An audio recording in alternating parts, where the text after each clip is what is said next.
Shanti Shanti. Mundakopanishad starts with what Angiras says. So up to this he is taking down the lineage. That Angiras, it is not manufactured by Angiras, but it has come down from Brahma himself, untarnished in the lineage. One after another has passed it over, and finally it has come down to Angiras, who is going to give you the same truth in the form of Mundakopanishad. This we should understand. Here in this Upanishad, Angiras will give it to Shaunaka. That is the Mundakopanishad. Shaunako havai mahashalaha. Shaunako havai mahashalaha. Angirasam. Angirasam. Vidhivadupasannah papracha. Vidhivadupasannah papracha. Shaunako havai mahashalaha. Shaunako havai mahashalaha. Angirasam. Angirasam. Vidhivadupasannah papracha. Vidhivadupasannah papracha. Kasminnu bhagavo vijñāte. Kasminnu bhagavo vijñāte. Sarvamidam. Sarvamidam. Vijñātam bhavatiti. Vijñātam bhavatiti. Kasminnu bhagavo vijñāte. Kasminnu bhagavo vijñāte. Sarvamidam vijñātam bhavatiti. Sarvamidam tam bhavatiti. This is one question on which the entire Upanishad is based. I will take some time in discussing this also. He says that Shaunakaha havai mahashalaha. Mahashalaha means a great householder. Shaunaka was a great householder. Now why the householder, how the householder becomes great and who is a great householder, we have to understand. These words are very important because it depends on, it specifies the sadhana chatushtaya everywhere. That means who is fit to grasp this knowledge and actualize this knowledge. So if we are interested in this knowledge, we have to understand these words very clearly. He says that Shaunaka was a great householder who approached Angirasa.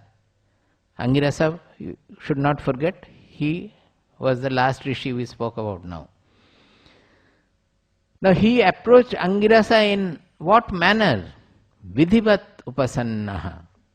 It is enough if they say that's just that much. Vidhivat means according to the Vedic prescriptions. Upasannaha means came near him, approached him. Vidhivat, we have to explain days after days to understand what is this Vidhivat upasannaha. Because when we approach a saint for knowledge, what should be our attitude? With what kind of quality in our mind, intelligence, emotion, we should go for that so that we can actualize the knowledge. All these things are there. Papracha means he asked with real enquiry, not just because I have to ask some question I am asking. In our sessions everywhere in the world, if we have a question answer session, then people only ask questions, but nobody follows whatever is replied. It is not that. Papracha means with a real enquiry, proper enquiry he has come. That enquiry itself is completely overwhelming him. He is not able to keep away from the enquiry. That is the state in which he is coming. Almost like Arjuna in the 2nd chapter when he is saying that, in the 7th verse of the 2nd chapter, what is he saying? Karpanya dosho apahata svabhavaha prichhami tvam dharma sammudha chetaha yat shreyasyan nishchitam bruhitan me shishyasteham shadhimam prapannam. The last line, what are they saying? Shishyasteham. You tell me. Why should you tell me? Because I am your disciple. This is the first time Arjuna is saying I am your disciple. Before that he was friend and he was relative. First time he says, I am your Shishya. The Shishya word means who is ready to take the Shasana from the Guru. Shasta is Shishya. That means who is ready to take Shasana from the Guru. Shasana means the discipline given by the Guru. Whatever the Guru says as discipline, he will be ready to follow it. He will not flout it. Shishyasteham, I am your disciple. Shadhimam, therefore you give me your discipline. I am ready to follow it. Shadhimam, you give me your discipline. Why? Shadhimam tam prapannam. Because you have to give me, because I have taken refuge in you. When the disciple takes refuge in the Guru, how can the Guru disown him? He cannot. This refuge means complete refuge. He will not run to other gods and goddesses or temples or other gurus or other scriptures even. It's a complete refuge that I have come to you in a distress. What is that? Dharma sammudha chetaha.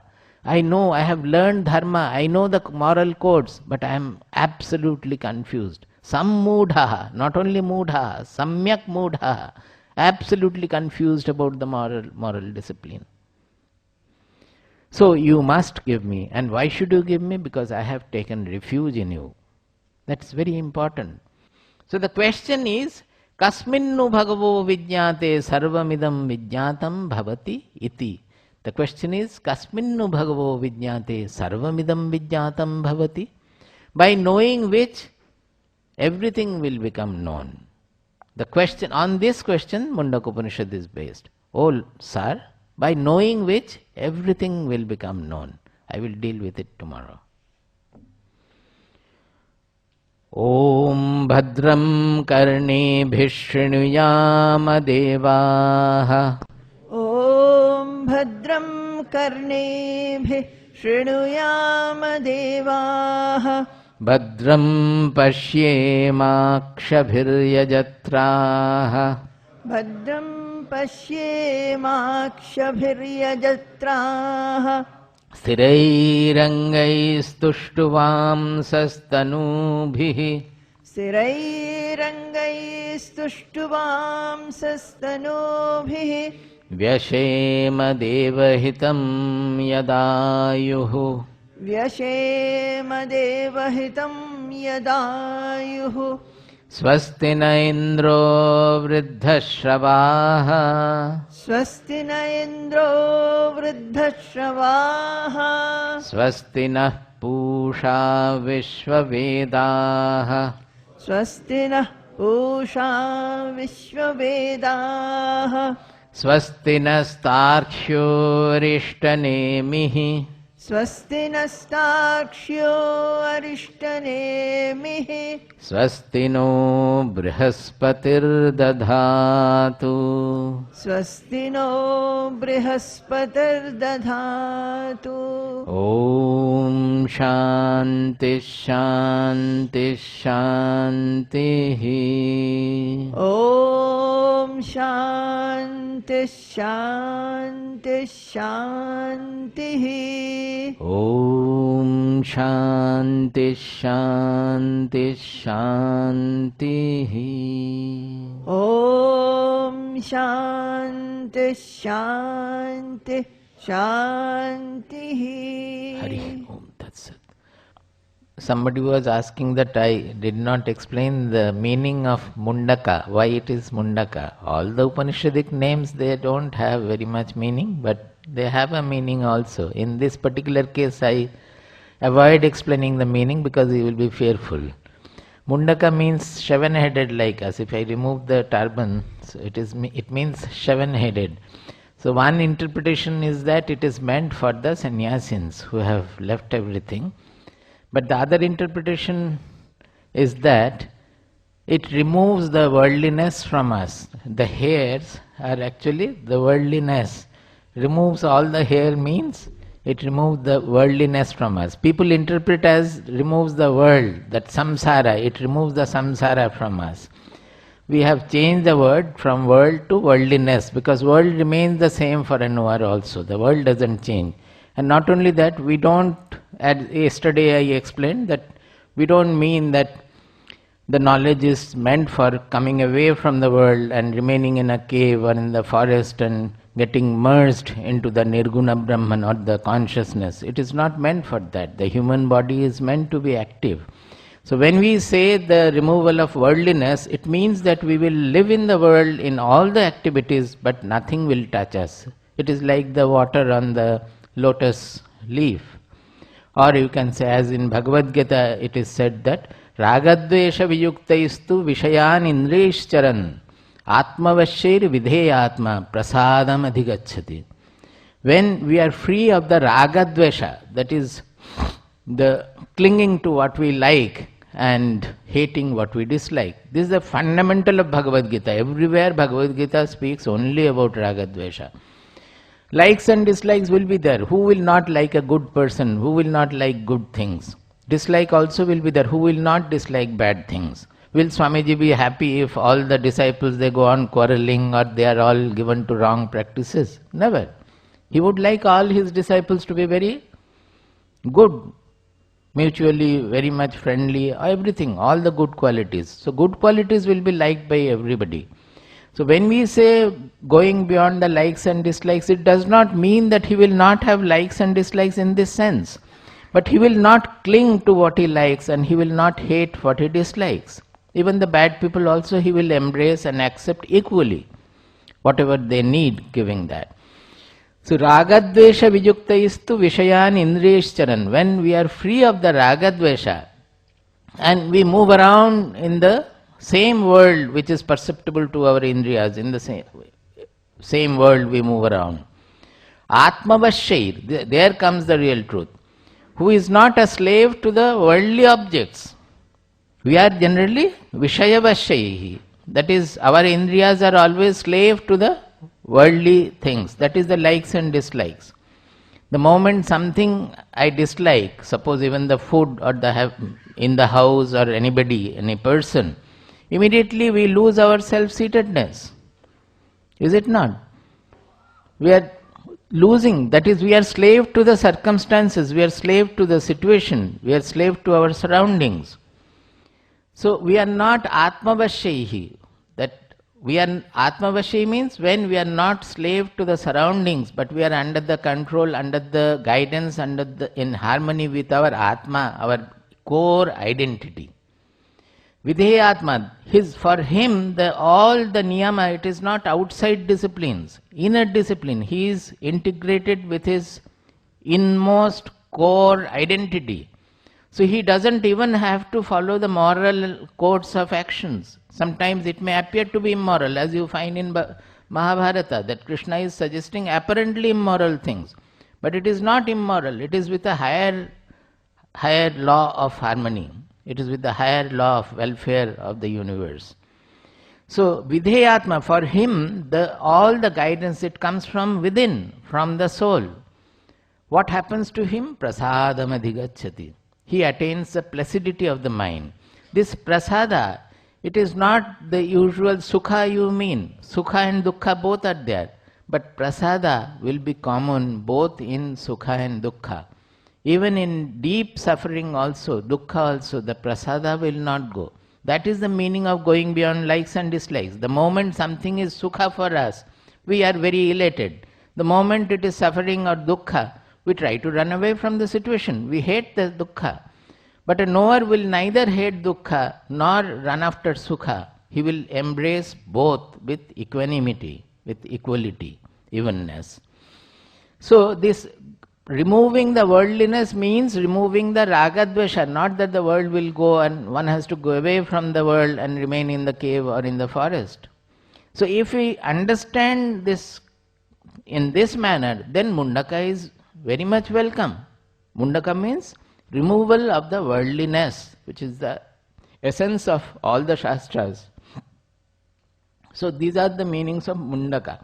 Now yesterday we spoke quite a lot about Bhadram, because the Shanti Mantra repeatedly says Bhadram. Truly speaking, this Bhadram is also to remain anchored in this real identity, our core identity. Remaining anchored there, whatever we do, it will become Bhadram. We don't have to think whether it is Bhadram or not. That is Atmavashair Vidheyatma Prasadam Adhigacchati. For him everything is Bhadram because he is under the guidance of his inmost reality, the core identity, which is not a selfish, constricted identity, but an universal identity. From there he works. Just as you can say God or nature works, he also does like that. So, and this is the fundamental reality of spiritual sadhana. See, when we are born, right from birth, our mind is outgoing. It is always running after, say, initially it is the attraction for some food or some dolls or anything. We start with that. Then the object changes. Later on we are interested in games, then after something else, then after something else, then after money, wealth, then after nothing like that, then after we are after peace. Like that, the object of attraction goes on changing, but it is always external, the external situation. So always we are looking outward, outward, outward. So truly speaking, we are always thrown out from our real identity. We forget who we are. Who is looking at the whole world? We never inquire about that. We get lost in the external world. That is why we become slave to the external world. Suppose even in money, money is necessary for happiness or it's a need. But when we go on acquiring money, after some time we are not careful that we have become slave to money. Money is no longer producing happiness but rather worries, anxieties and all. Because we want more and more money. If somebody is the richest, I want to become the second or the first, the richest of the world. Even when we have billions, then also we are not happy. We have the competition. That means we have become slave to money. That how much money we have and that we are not using it really. So everywhere we are losing, unless we are anchored to our core identity, we lose to the world, we become slave to the world. The whole spirituality is to make us master of the world by not ruling the whole world, by becoming freed of this slavery to the worldly objects and worldly situations. How can we become? By remaining anchored in our core identity. Of late I have been explaining this in terms of centrifugal force and centripetal force. Centrifugal force means whatever takes us away from the center. It is throwing us away from the center. And centripetal force means whatever is binding us to the center. Now, always we are under the clutch of the centrifugal force, which is throwing us away from the central core. Am I clear? So, to remain anchored, we have to do two things. What are the two things? We have to generate more and more of centripetal force, and we have to reduce the centrifugal force. This generation of the centripetal force are the spiritual practices, what we call sadhana, or we call the abhyasa. See, in Bhagavad Gita, when Arjuna is saying that, Krishna, you have explained very well what is the meaning of this sadhana, that yoga of evenness, of equality, samatva yoga. Samatva buddhi, you have explained very well because you are seated there. But with my mind, which is always restless, I am not able to get the grasp of it, get a hold of it. Chanchalam himana Krishna, that you must be remembering. Krishna says, yes, it is true. For everybody it is restless, but you cannot remain with the restless mind. You have to anchor it to yourself. How? By abhyasena and vairagyena. By abhyasa and vairagya. These are the two things. This abhyasa means to generate more and more centripetal force. How do you generate? By meditation you want to dive into yourself, you have a touch of yourself. By reading these shastras, we speak about this real identity of us, this soul. By that what is happening? Our mind is constantly ruminating, is thinking about the core identity. That means we are getting more and more influenced by the soul, we are getting anchored to the soul. By going to satsang, by listening to lectures on spirituality, what is happening? Everything is generating more and more centripetal force. That is a practice. Suppose I don't want to come for a lecture. Somebody asks me and somebody tells me that why don't you come? We start coming. When we come, we find that yes, I am getting a self-seated. When I listen to it, I feel self-seated, I feel integrated. That means you have got touch of the inner anchor. You have been bound to the inner anchor. So you get the peace or the placidity corresponding to it.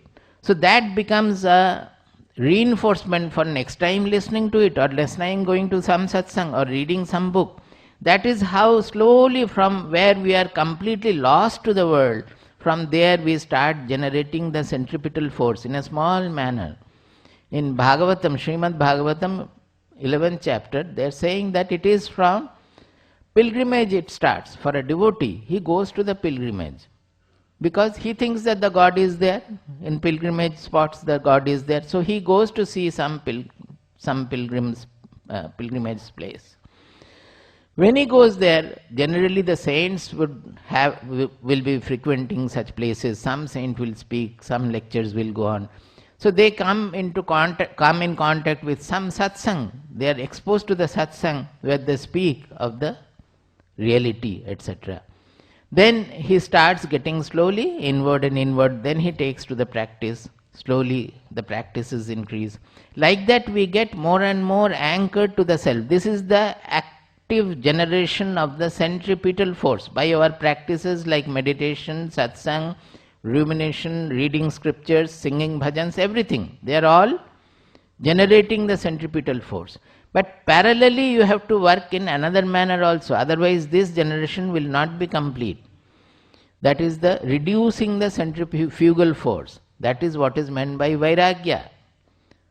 Vairagya is not living and going away. That is artificially you are removing the centrifugal force you are occupied by. If you go away from the world, then artificially you have been eliminating the centrifugal forces. But the moment you are back again, you will be caught by them. Unless you have worked on your own mind, which has the constant clinging to the likes and dislikes of the world. So, to reduce the centrifugal force, we have to work on our mind. Whether we leave for some time, go to the forest or not, we have to work on our mind. Remaining here also, we have to work on our mind to reduce the centrifugal force. That is what is meant by Vairagya. That means we are clinging to everything too much. Suppose I have said something. I cling to my opinion so much that the moment it is not listened to, I get agitated. This is the lack of Vairagya I have. I am clinging to my opinion. Forget about the usual money, wealth, everywhere it is there. The moment I lose money, I get so upset because I am clinging to my money. Suppose I have 10 lakhs. In that 1 lakh, even if it goes, it should not cause any problem. Really, when we look into our situation, it is not going to disturb our condition, living condition, anything. But that I have lost my money goes on haunting us, and we lose peace. We get absolutely anxious, worried. We go to the court and increase our worry to the large extent. Make it so much that before death also the case continues, and finally the whole life ends in disturbance. But we never look back that without that money also I can live happily. Why not do that? That is the Vairagya element. It is not leaving the money, but understanding the situation well, that where I am becoming slave to the world, and reduce that bondage a little, loosen it, so that I accept the situation, whatever I like, whatever I dislike.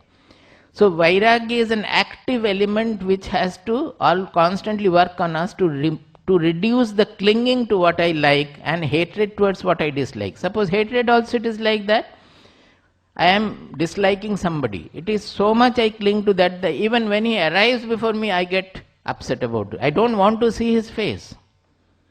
It is so much of clinging there. I don't like him. It is fine, but he has his right to exist on this earth. Anybody existing on this earth has the right to exist. That is why he is existing. Can I not embrace everything? He is also created by God. I am also created by God. Not only that, I am critical about some defects of him. I may not have that defect, but I may have some other defect in some other region. Why not think about that? Each person has some defects or some lack in some field. Why are we focusing on that? By focusing on the defects, what is happening? The defects is actually sitting in my mind. That person, whether he is really defective or not, it doesn't matter. The defect is sitting in my mind and constantly So constantly like a borer worm, it is eating our brain inside, and we suffer from tension, stress and whatnot. How easy it is. Let him be whatever it is, forget about that. If I think of some good qualities instead of that, my mind will expand, good qualities will expand my mind. These are the elements of Vairagya. That loosen wherever the mind is clinging to, either it is like or dislike, negative or positive clinging. It has a tendency to always, that is called the Sangha. That Sangha has to be reduced, then it will become, that is it, that is the Vairagya is being cultivated. More and more Vairagya comes, we become like space, spatial, that spatiality, that expansion that dawns in our mind. And we are happy, we are blessed with that. So, in the living in the world, these two, Abhyasa and Vairagya. Abhyasa is constantly going within by whatever manner and getting a touch of a real anchor, getting anchored to our core. And the Vairagya is loosening or reducing the forces, the centrifugal forces, which is taking me away from the anchor.